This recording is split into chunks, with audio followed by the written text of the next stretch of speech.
अब करे तो करे क्या, सब कुछ ठीक था, पर एक दिन हवाओं ने अपनी दिशा बदल ली। अब करे तो करे क्या। वक्त के साथ खेलने का शौक़ था, अब वक्त ने मेरे साथ खेलना शुरू कर दिया। अब करे तो करे क्या। 4 दिन की ज़िंदगी में इस मतलबी निगाहों वाली दुनिया में मनुष्य करे तो करे क्या। ज़रूरी तो नहीं जिस चीज़ की फरियाद करे वह मिल ही जाए, तो फिर इंसान करे तो करे क्या।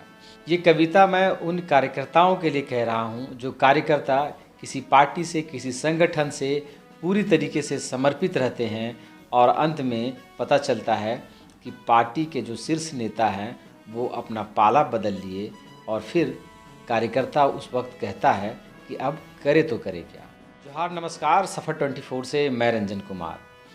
चुनावी शंखनाद हो चुका है और चुनाव की सरगर्मी पूरी तरीके से तेज़ है क्षेत्र में। आपको बता दें कि इन दिनों जिस तरीके से पार्टी के शीर्ष स्तर से जो डिसीजन आ रहा है, जिसमें कार्यकर्ता जो हैं वो नाराज़ हो रहे हैं, उसके लिए मैंने ये कविता कही है। अभी देखा जा रहा है कि तमाम तरीके की जो पार्टियां हैं उसमें जो कार्यकर्ता हैं, जो निचले स्तर के कार्यकर्ता हैं, उनके अनुरूप जो है टिकट नहीं बट रहा है। इस वजह से पूरा कार्यकर्ताओं के बीच जो है अंदरूनी घमासान मचा हुआ है। कुछ कार्यकर्ता खुल के बोलते हैं, कुछ नहीं बोल पाते हैं, कुछ चुपचाप रहते हैं। तो उनके लिए हमारा ये आज का वीडियो है। आखिर कार्यकर्ता करे तो क्या करे। देखिए, आप किसी पार्टी में हैं, किसी संगठन में हैं, जुड़े हुए हैं लगातार लंबे समय से अगर, और ख़ास करके चुनावी मौसम में अगर आपके अनुसार रिज़ल्ट नहीं आता है तो जाहिर सी बात है कि आपको आघात पहुंचेगा। लेकिन थोड़ा ठंडे दिमाग से सोचिएगा। आनन फानन में कोई बड़ा डिसीजन लेते हुए पार्टी को छोड़ देना, नेताओं को गाली देना, अनाप शनाप बोलना, इस तरीके का हरकत नहीं कीजिएगा। क्योंकि आवेश में आकर के अगर आप कुछ करते हैं तो बाद में हो सकता है कि चिंतन मंथन करने पर आपको अपने कार्यों पर पछतावा हो। हमारा कहने का मतलब ये है कि आपके साथ अगर लगा है कि हमारे विचारों के साथ, हमारे भावनाओं के साथ धोखा हुआ है, तो आप एक बार स्थिर से बैठ जाइए और ये सोचिए कि मैं जिस पार्टी में हूँ, मैं जिस संगठन में हूँ, उस पार्टी के लिए मैं कितना महत्वपूर्ण हूँ या फिर हमारे लिए वो पार्टी कितना महत्वपूर्ण है। अगर आप उस पार्टी के लिए महत्वपूर्ण हैं तो आप कुछ भी डिसीजन ले सकते हैं, लेकिन अगर आपके लिए वो पार्टी महत्वपूर्ण है तो आपको थोड़ा देर रुकना होगा। आपको सोचना होगा कि हम अपनी काबिलियत उस स्तर तक ले जाएं कि इस पार्टी के अंदर से अगर कोई गलत डिसीजन आता हो तो हम उसी समय बायकॉट कर सकें। लेकिन आप अगर किसी पार्टी से जुड़े हुए हैं, आपका कोई आगे का, कोई पीछे का, कोई पब्लिक जनाधार नहीं हो, आपकी पहचान उस पार्टी से अगर है, तो आप ठंडे दिमाग से बैठ जाइए और उस पार्टी के साथ ही लगे रहिए। मैं किसी भी पार्टी, किसी स्पेशल पार्टी की बात नहीं कर रहा हूँ। सभी पार्टी, चाहे वो भाजपा हो, कांग्रेस हो, JLK हो, आजसू, कोई भी हो, अगर कार्यकर्ता आप हैं, निचले स्तर के हैं, लाजमी है कि आप रीढ़ की हड्डी है। किसी पार्टी या संगठन के लिए कार्यकर्ता रीढ़ की हड्डी होती है। लेकिन अगर आपका जनाधार, आपका महत्व आपकी पार्टी से है, आपकी पहचान आपकी पार्टी से है, तो आप आनन फानन में पार्टी मत छोड़िए। और अगर आपको लगता है कि हम छोड़ेंगे पार्टी तो पार्टी को नुकसान हो सकता है, तो फिर आप छोड़ सकते हैं। कम से कम कुछ तो सबक मिलेगा पार्टी को कि कार्यकर्ताओं की भी सुननी चाहिए। कहीं ऐसा ना हो कि आनन फानन में आप कोई बड़ा डिसीजन ले लें और किसी अच्छे संगठन या अच्छी पार्टी से आप नाता तोड़ लें और बाद में आपको पछतावा हो। तो सबसे पहले अपने आप को उस लेवल तक पहुंचाइए जिस लेवल में आप अपना डिसीजन ले, जब कुछ लें तो आपको छोड़ने से आपकी पार्टी को कुछ सबक मिले। एक कहावत है, खुदी को कर बुलंद इतना कि हर तकदीर से पहले खुदा आपसे पूछे कि बता तेरी रजा क्या है। जी हाँ, तो अपनी खुदी को इतना बुलंद कीजिए, अपनी पहचान को उस लेवल तक पहुंचाइए कि आपके पार्टी या आपके शीर्ष स्तर के जो नेता हैं, जो पार्टी के को जो चलाते हैं, जो ऊपर के नेता हैं, वो अगर कोई गलत डिसीजन आपके ऊपर थोपते हैं तो आप उसको बाइकआउट करने की काबिलियत रखते हैं। ऐसा ना हो कि आप सनक में आके पार्टी छोड़ दें और पता चले कि आपका ना आगे जनाधार ना पीछे जनाधार है। एक देहात में कहावत है, आगे नाथ न पीछे पागा, तो फिर परेशानी हो जाएगी। तो आपका अगर जनाधार है तो पार्टी आप छोड़ सकते हैं, नेता को गाली भी दे सकते हैं और आप जो खरी खोटी सुना सकते हैं।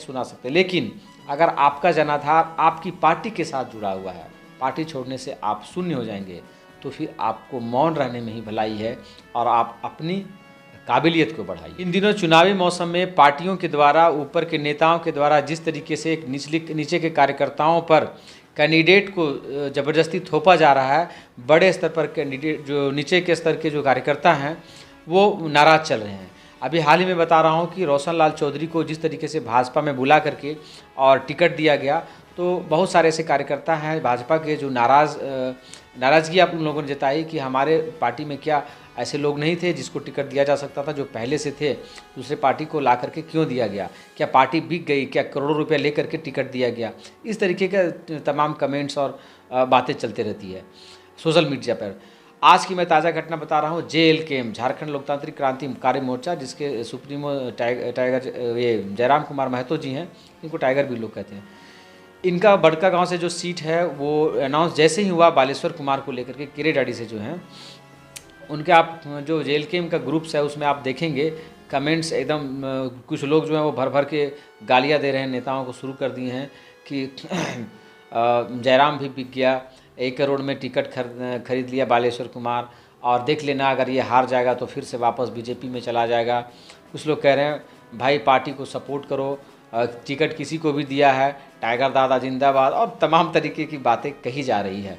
और कुछ लोग कह रहे हैं कि निचले कार्यकर्ता को जो खटा मरा, जो सींचा पार्टी को, उसको कोई इज्जत नहीं है, कोई वैल्यू नहीं है, जिसके पास पैसा है टिकट वही लेगा। तो इस तरीके के कमेंट्स आ रहे थे। इसलिए मुझे लगा कि कार्यकर्ताओं को, जो संगठन के निर्माता हैं, जो रीढ़ होते हैं, उनको काफ़ी दुख होता है ऐसे सिचुएशन में जब फल का समय आता है और कोई और तोड़ के ले जाता है।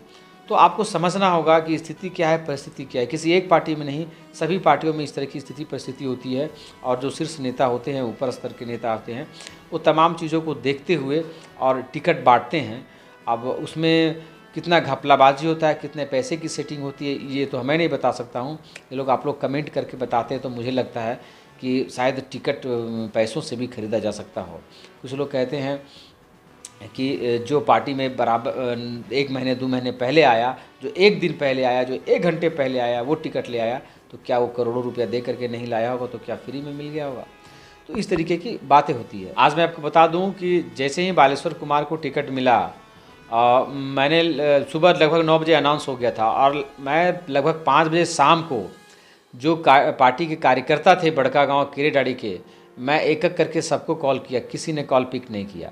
जबकि सबसे बात होती है, न्यूज़ समाचार लेने के लिए, फीडबैक लेने के लिए बात होती है, किसी ने भी कॉल पिक नहीं किया, कोई कॉल नहीं उठाया। इसका मतलब है, मुझे जहाँ तक लग रहा है कि सब के सब जो हैं वो ऐसा ना हो कि सदमे में चले गए हों, क्योंकि कहीं ना कहीं नाराज़गी है। लोगों को उम्मीद था कि जो पार्टी से जुड़े रहेंगे उन्हें टिकट मिलेगा, और जयराम मातो पहले ये अनाउंस भी किए थे कि जो पार्टी से जुड़ा रहेगा उनका एक क्या बोलते हैं, मापदंड भी आया था, जिसमें था कि पार्टी से जुड़ा हुआ रहेगा, तो उनको कुछ पॉइंट्स था उसमें।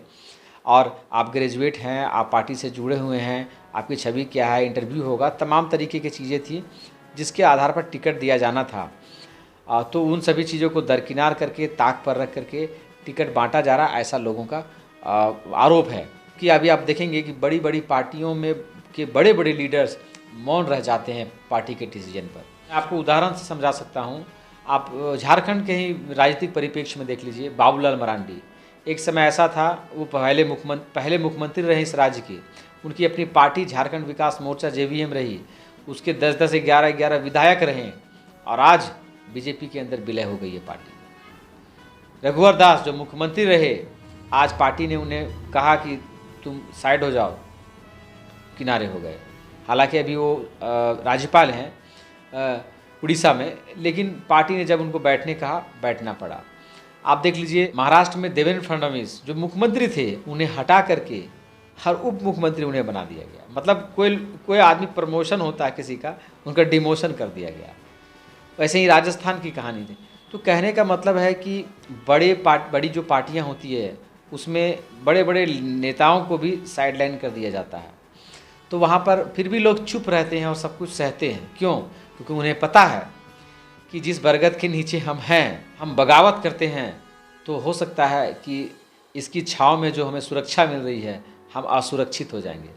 तो आप अगर बगावत करना चाहते हैं पार्टी से, उसकी उनके डिसीजन से, तो आपको पहले अपने लिए बरगद तैयार करना होगा, अपना एक छाँव बनाना होगा, जिससे कि आपकी लाज भी बचे, आपकी छवि भी बची रह जाए। ऐसा ना हो कि आप शून्य हो जाए। बाबूलाल मरांडी का उदाहरण सबसे अच्छा है कार्यकर्ताओं को समझने के लिए, जो कार्यकर्ता अपने पार्टी से भड़क रहे होंगे।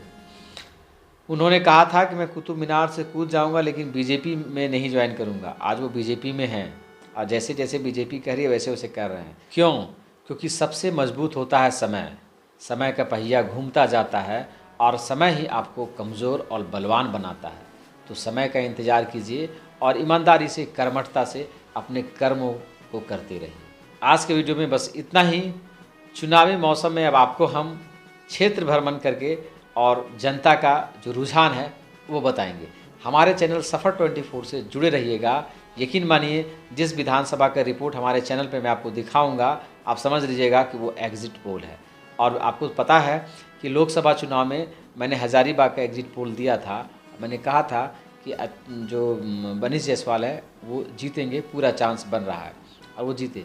तो विधानसभा चुनाव में भी हम क्षेत्र जाएंगे, लोगों से बात करेंगे और कोशिश करेंगे कि आपको हर विधानसभा ले जाएं। हमारे चैनल से जुड़े रहिएगा तो आपको एक अनुमान लग जाएगा कि कौन सा प्रत्याशी कहां से लीड करने वाला है। तो जुड़े रहिए सफ़र 24 के साथ। तब तक के लिए नमस्कार, धन्यवाद।